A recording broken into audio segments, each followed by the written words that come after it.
Hi guys, okay, welcome back to a new video on my channel.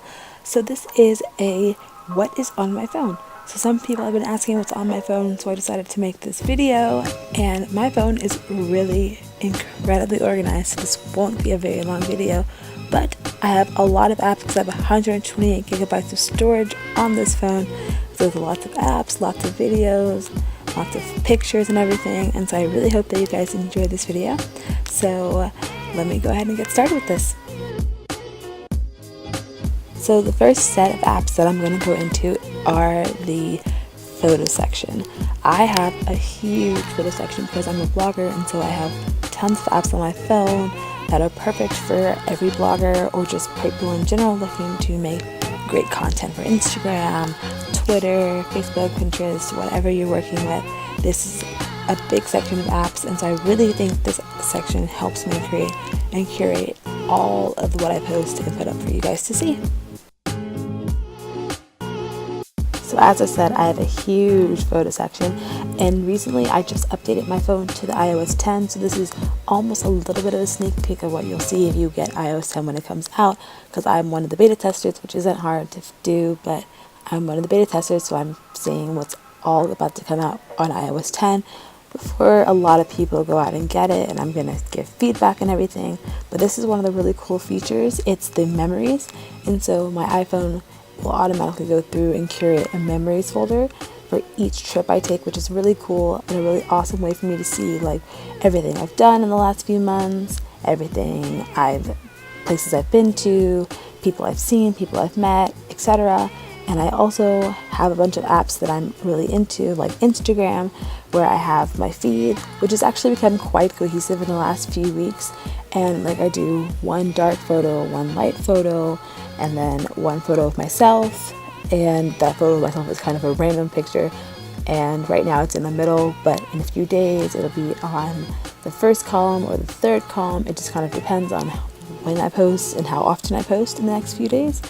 And my feed has switched to the new algorithm, which I am not a fan of, but I'm working with it and rolling with it. And when I need to post something, I will go into Snapseed. I prefer Snapseed over Visco, but I have both apps. They're both really awesome apps. I just prefer Snapseed personally.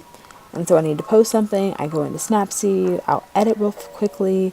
I mostly just bump up the highlights, bump up the brightness, maybe turn up the contrast a little bit, turn down the shadows. It depends on the picture. Like with this picture, I'm brightening everything because it was a really dark photo, because it was an outtake from a shoot I did while I was in London, and I was underneath some columns, and so I wanted to brighten everything up and then darken the black on the top. With Snapseed, I love how I can go in and use the selective tool and pick certain aspects of a photo that I want to brighten or darken, up the contrast, up the saturation, or decrease one of those options, because that really helps me like tailor my photo depending on what I'm doing at the moment.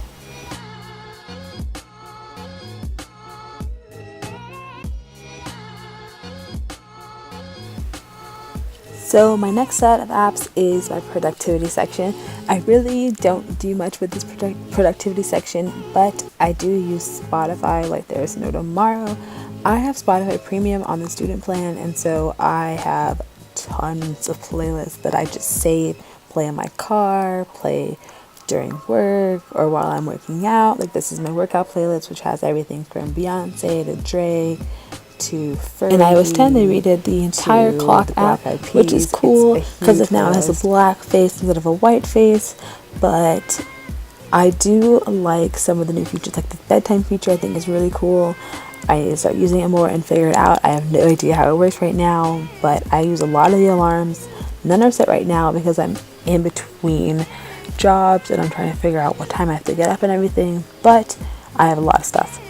Next is the utility section. It has everything from the weather to the Rise app, which is actually an app that I love to use when I go out and I'm traveling, especially because it'll let me know what time in the morning I want to get up or want to go to bed, depending on how time the sun rises or the sun sets. And so it just tells me like what time it comes up in the morning, the first light, the last light. So if I want to take nice sunset pictures, like if I'm in Barcelona and I want to go to Montjuic and I take really cool pictures of the sunset, this is a really great app to have when I'm doing that.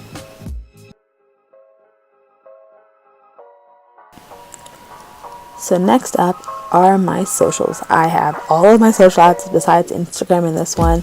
They're a little bit popular right now because I posted some new posts today, which I'm really excited to share with everybody.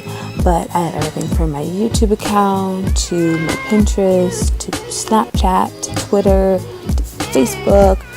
Everything is in the socials app. I am in here 24/7 looking at new content, trying to get tips and tricks, pinning things, tweeting new ideas I have or polls, getting people's ideas and just bouncing and commenting and everything.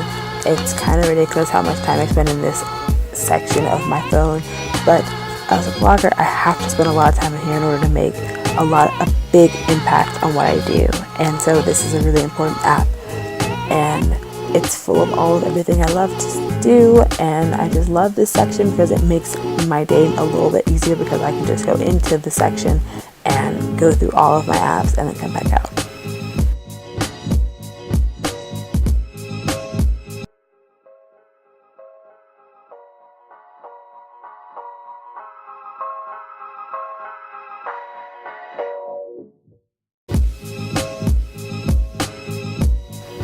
So next up is my fashion section.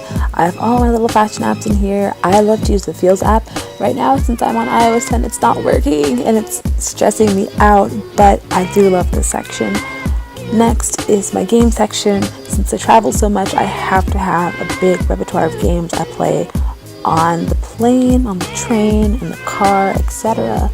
Doughuts is my obsession. I think I wrote a blog post about this a long time ago and I'm still obsessed with it.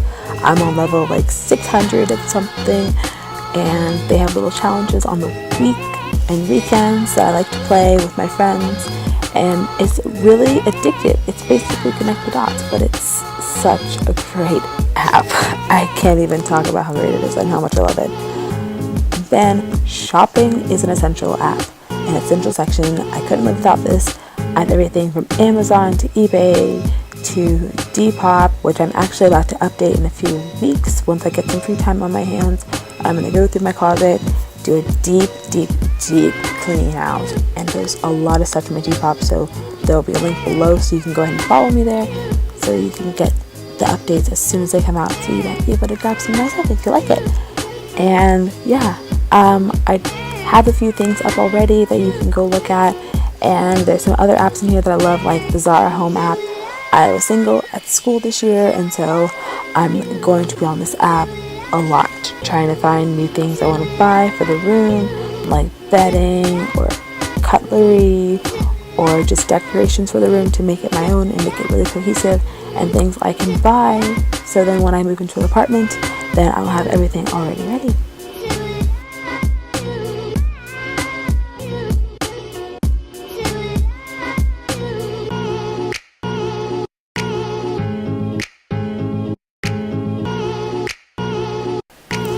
So this is my travel section. It has all of my travel apps, like the British Airways app, like the Delta app, like the Train app that I use while I'm in France or in Europe and I'm traveling between countries. And I have some favorite apps that I like to share.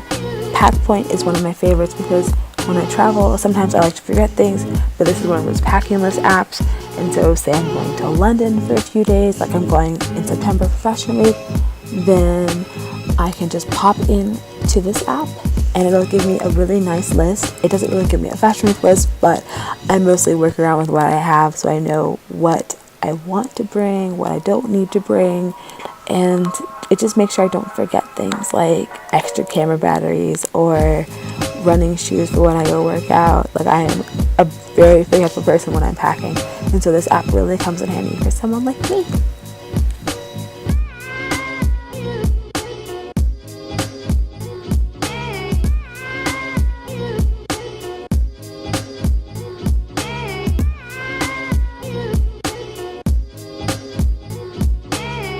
Another favorite is the London Tube Map app.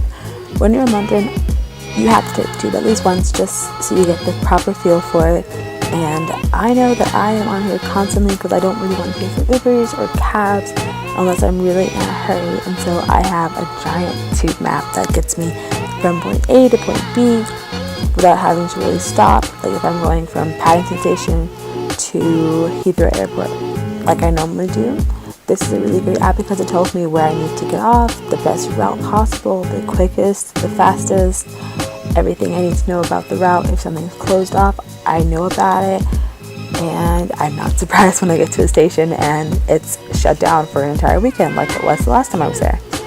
This app is amazing and it's really helpful when I'm packing. Next is the blog section. And so I have the WordPress app, my personal button for my app, and the Blog 11 app. And so the blog app that I have is not really an app, but it does link to the web page for my blog. This is what I posted today, 7 reasons why short skirts are inappropriate. I'll link that below as well. You should read it. It's actually kind of cool. And next is the health and fitness app and section. I've been working out incessantly over the last few weeks because I'm going on vacation super soon and I want to get in shape, not necessarily for vacation, but just I want to get in shape for the summer. But I have some apps that are good for working out, but also for relaxing. Headspace is one that I have reviewed before, and it's a great relaxation app because I don't have to worry about like, oh, I don't know how this app works. It's amazing, top tier. It's an amazing app, and it just really like helps you wind down after a long day, go to sleep, relax a little bit. It actually helped me with my anxiety a lot, and it goes perfectly with the sleep section on my phone. I mostly use the Pillow app to help track my sleep, how well I'm sleeping, if I'm not sleeping at all, if I am sleeping almost too much. And the section is really great for helping me like stay on top of myself and making sure I'm getting enough sleep, but just enough so I'm not losing my mind and sleeping for 12 hours like I can actually sleep for 12 hours. It has happened before.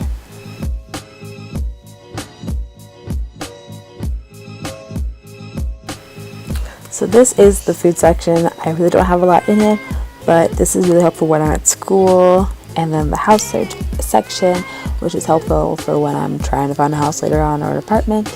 And then last but not least, productivity, which is just a section of things I use for my internship. So this is Easily Do. It's not in a section, but it's an app that I really love, and so I'm going to talk about it really quickly. So Easily Do is a really good app that I use to help me keep on track of my stuff, and it combs through my emails, picks out all of my events, my recent purchases, the weather, YouTube videos I've scheduled, and it basically lets me know what's going on in my life so I can stay really organized.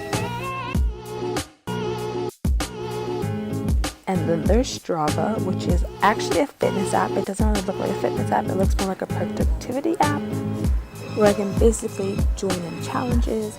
I can connect with my friends who are all on the app, and we can do half marathons, climbing challenges, races with people from around the world, just so we can get badges. And I'm a very competitive person, so this app is right up my alley.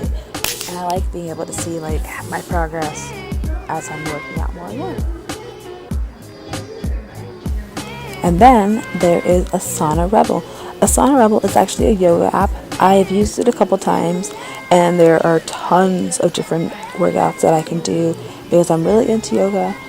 And then I have my music, my messages, my phone, and my email. And that is everything that is on my phone. So iOS 10 has revamped some of the firmware and the layout of everything. There's some little bitty changes, and I like checking out the stocks, who I like talking to the most, my WhatsApp, the weather, and I'm trying to figure out iOS 10, so I'll probably do like a review so I can show you guys all the little tips and tricks I figured out with iOS 10, and I think I'm figuring most of them out as I go. So yeah, this is my video, and I really hope that you guys enjoyed this video. If you did, let me know in the comments below. Let me know what's on your phones. I would love to know. And so I will see you guys on Wednesday for a brand new video. Bye!